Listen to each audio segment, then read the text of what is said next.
J'ai pu parler du football, mais il faut en parler du basket. Et le basket, les basketteurs là.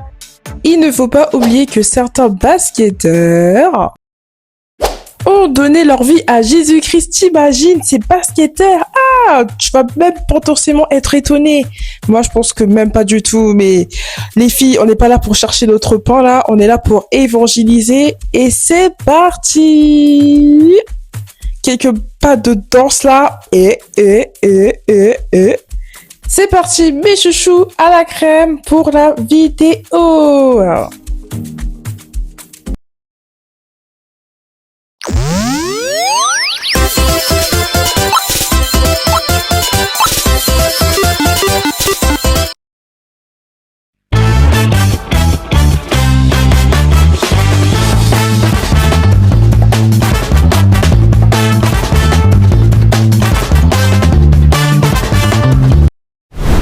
Coucou mes chouchous à la crème chrétien, j'espère que tu vas bien par la grâce de Dieu. En tout cas, moi ça va très très bien.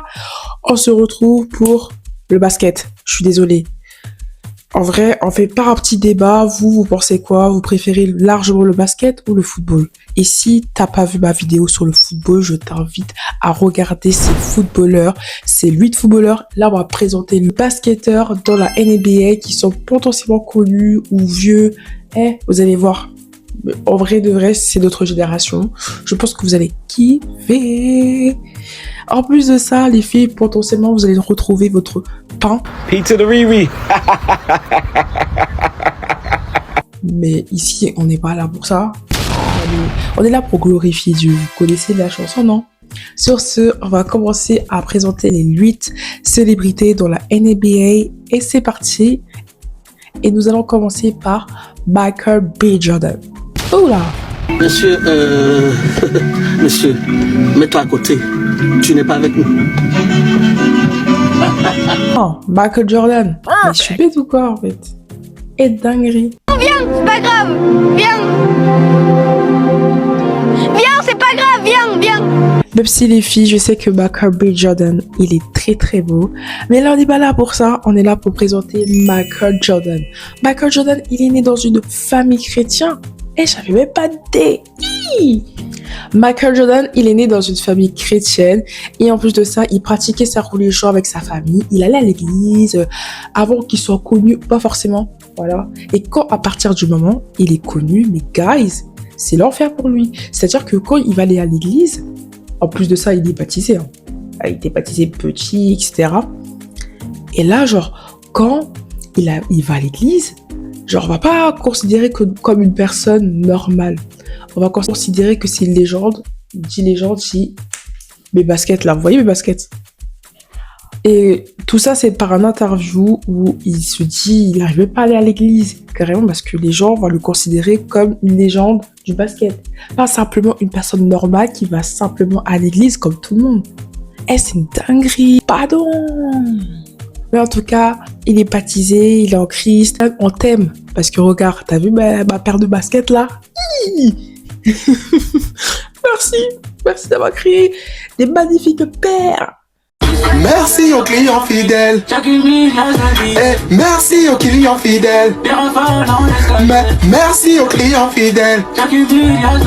On va dire c'est Nike, c'est le créateur, bref. Il y a des gens derrière, mais t'as donné des idées. Donc là, c'est bien. Michael Jordan, même si il était connu, il allait à l'église, hein, donc toi aussi, va te lever et va à l'église.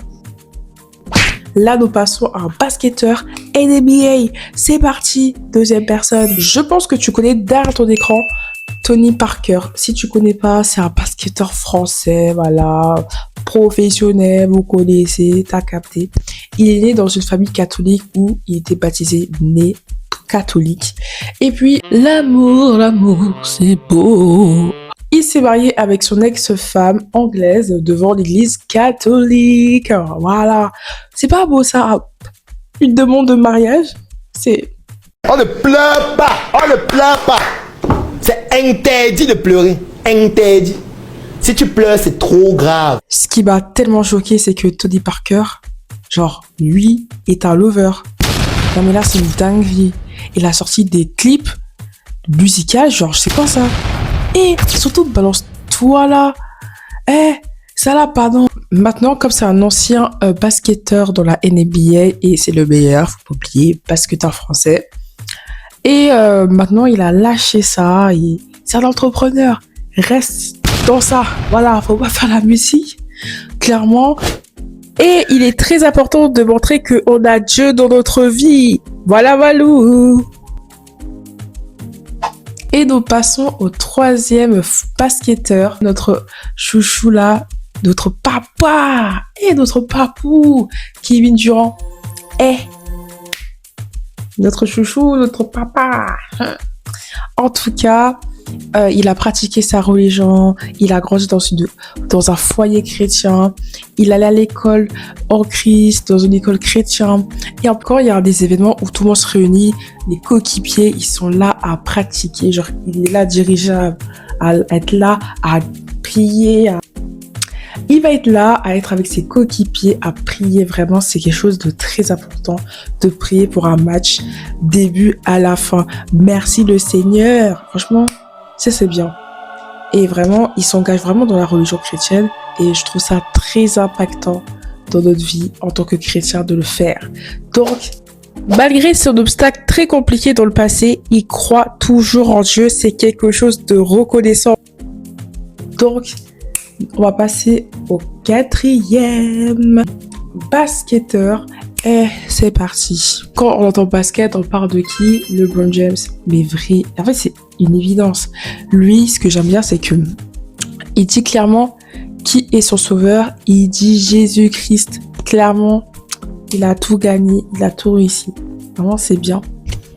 Et il affirme vraiment sa foi, qui croit en Jésus-Christ en public. Et en plus de ça, il réunit ses coéquipiers, les Lakers. Ils font des événements, genre par exemple Kobe Bryant, il était décédé. Ils ont pu prier après sa mort. C'est vraiment triste et vraiment ce qu'ils font, c'est très très bien. Il y a un très bon geste.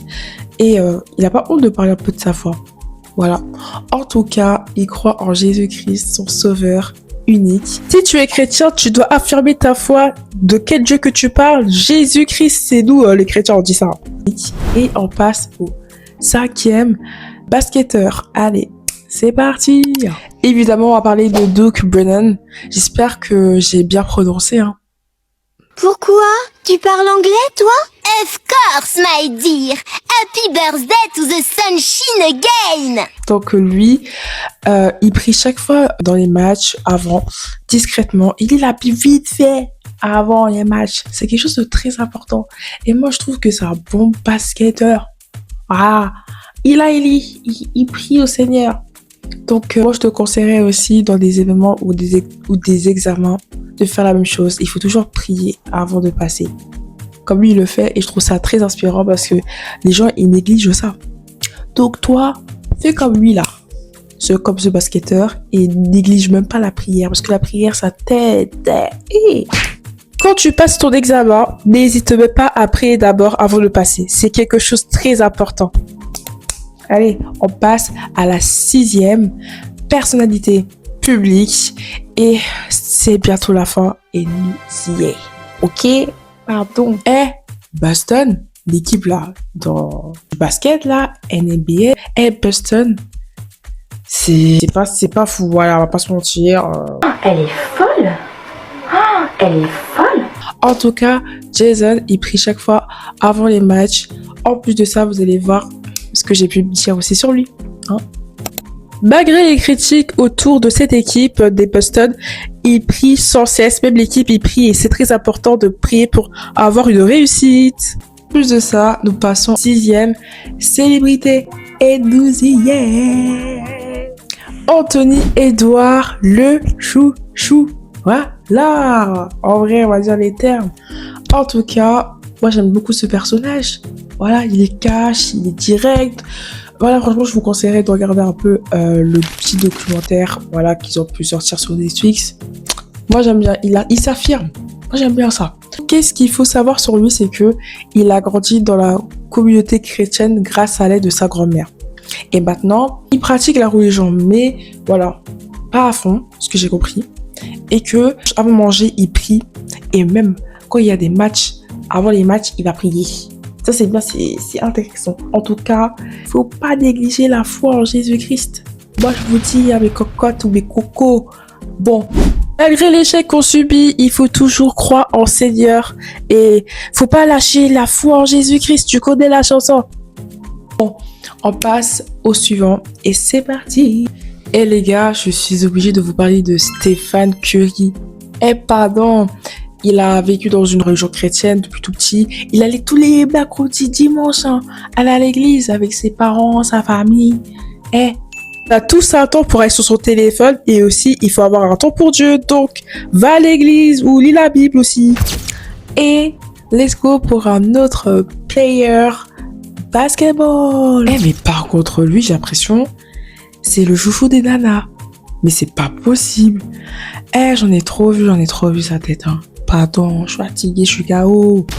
En tout cas, sa foi, il pratique personnellement, il dévoile pas en public qu'il est chrétien. Il a mis un tatouage où on retrouve la croix. Je crois sur son épaule ou je sais pas où. Mais en tout cas, il est bien chrétien. Et en plus de ça, c'est très important, guys, de partager votre foi à Jésus-Christ pour évangéliser les gens qui ont besoin. C'est bien d'avoir la foi en Jésus-Christ, mais il est très important d'évangéliser, guys. Il faut gagner des âmes. Voilà, c'est la fin de la vidéo. Mais avant la petite fin, nous allons voir mon petit sac à dos, dont ma petite note d'Ivana, pour t'apprendre une bonne leçon de la vie. Sur ce, on y va! Sac à dos, sac à dos, sac à dos, sac à dos. C'est moi qui suis à l'école, bourré de trucs et de bricoles. Tout ce qu'il faut pour la journée dans mon ventre c'est rangé. Sac à dos, sac à dos, sac à dos, sac à dos. Ouais! Coucou mes chouchous à la crève chrétien, nous allons commencer par un petit point. Tu passes un examen ou un match ou un truc important, il est très important à pas négliger la prière et partager l'amour de Dieu à travers l'évangile, c'est quelque chose de très important. Le deuxième point. Et aussi le dernier point, c'est aller à l'église, c'est quelque chose de très très bien et pratiquer sa religion, c'est important. Sur ce, c'est la fin. J'espère que la vidéo ça t'a plu. Enfin, on a terminé. C'est pas possible. En tout cas, nous allons passer par une petite prière que potentiellement tu as besoin. Tu veux réaliser tes rêves, tu as envie d'être basketteur, sache que Dieu est là pour toi. Regarde tous ces basketteurs jeunes, même peut-être tu trouves qu'ils sont plutôt âgés. En tout cas, Dieu sera là pour toi et tu vas réussir tes projets. Pas forcément le football, Voilà, des examens, des notes, peu importe. Mais si tu veux réussir, t'inquiète pas, Dieu est avec toi et nous allons prier ensemble. 1, 2, 3. Merci Seigneur pour ce que tu as pu faire aujourd'hui, Seigneur. Tu as pu faire que cette personne a pu voir cette vidéo, que cette personne a besoin de toi. C'est-à-dire que cette personne-là, encore une fois, je redis, a des doutes sur lui-même ou sur elle-même parce que il voit tellement de gens réussir et Dieu vraiment chasse le diable autour. Chasse-les loin d'eux parce que le diable ne doit pas rayonner sur eux. Tu dois détruire le diable, Seigneur, au nom de Jésus, Seigneur, et donne-leur confiance en eux par ta gloire et par ta grâce. Béni sois-tu, Saint-Esprit. Amen. En tout cas, aïe, c'est bizarre de prier, ça fait un sentiment un peu, vous connaissez, le Saint-Esprit est en nous. En tout cas, j'espère que la vidéo, ça t'a plu et n'hésite pas à t'abonner. Et franchement, si t'as besoin d'en parler, t'as envie de m'en parler, discuter, n'hésite même pas à me voir sur Instagram et je suis disponible. En tout cas, que tu te protèges et te bénisses. Mon chouchou, ma chouchou dans la crêpe chrétien. J'espère que la vidéo, le concept, ça t'a plu. Et on se retrouve pour des nouvelles vidéos. En tout cas, maman, je vous embrasse. Que Dieu vous protège et vous bénisse. Chut.